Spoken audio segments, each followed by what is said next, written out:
Police का रवैया भी कुछ इस तरह ही नजर आ रहा है। जहां आए दिन मुठभेड़ से बदमाशों में कोहराम मच गया है, तो वहीं दूसरी तरफ पुलिस महकमे की रंगत भी बढ़ती जा रही है। इन सबसे एक बात तो साफ है कि यूपी पुलिस अब फ्रंट पर ही खेलेगी और पुलिस की मेहनत पर चार चांद लगाती हमारी ये रिपोर्ट देखिए।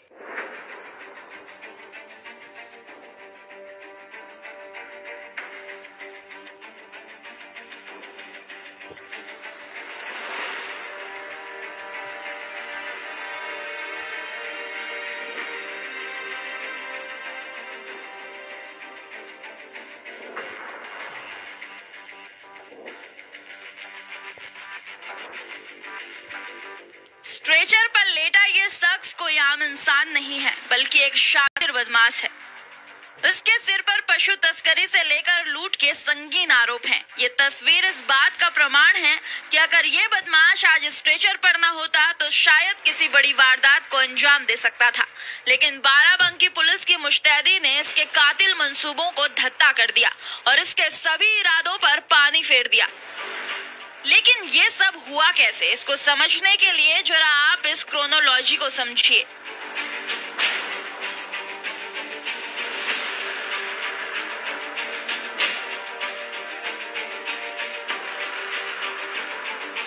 हाल ही में बागपत में मुठभेड़ होती है, अपराधी को गिरफ्त में लिया जाता है और फिर ऐसे ही कार्रवाई की जाती है।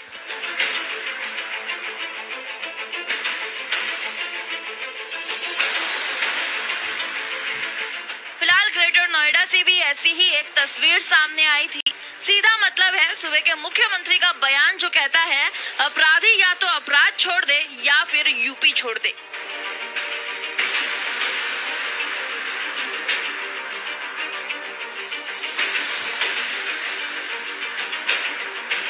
किसी बड़ी उपलब्धि को हासिल करना हो तो हर दिन कड़ी मेहनत करनी पड़ती है। ऐसे ही बाराबंकी ने ठान लिया और फिर मिली एक गुप्त सूचना, जिसके आधार पर दनादन चेकिंग का दौर चलाया गया और फिर इन बदमाशों से हुई मुलाकात।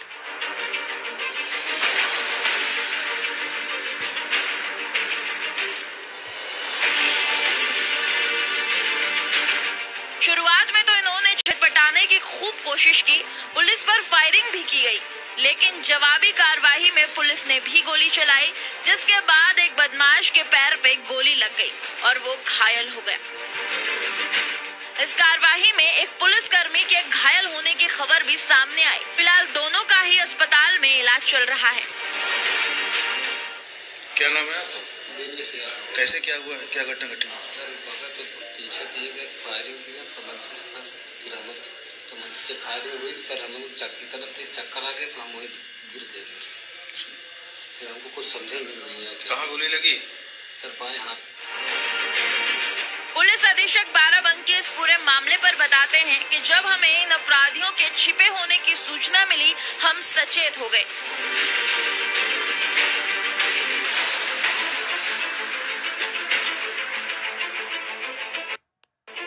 लेकिन दुखद ये रहा कि इस कार्रवाई में हमारी भी टीम का एक मेंबर घायल हो गया।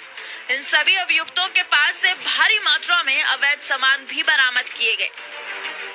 जनपद बाराबंकी में कुछ अपराधियों के होने की सूचना मिली थी। इसी क्रम में पूरे जनपद में अभियान चलाया जा रहा था। चेकिंग अभियान के दौरान थाना जहांगीराबाद में 2 अपराधियों के आने की सूचना मिली। इसमें घेराबंदी की गई उनकी, और इसमें जब हमारी पुलिस पार्टी ने घेराबंदी की तो उन पे फायरिंग हुआ, जिसमें हमारा एक कांस्टेबल घायल हुआ।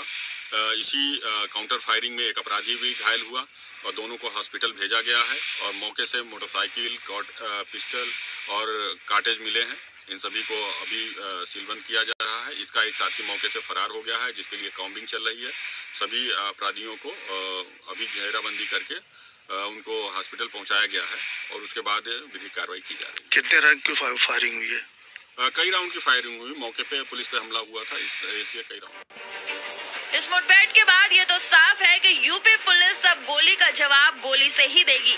अपराधियों को यह समझना होगा कि उनकी ये शैली यहाँ टिकने वाली नहीं है। नेटवर्क 10 के लिए बाराबंकी से आलोक वर्मा की रिपोर्ट।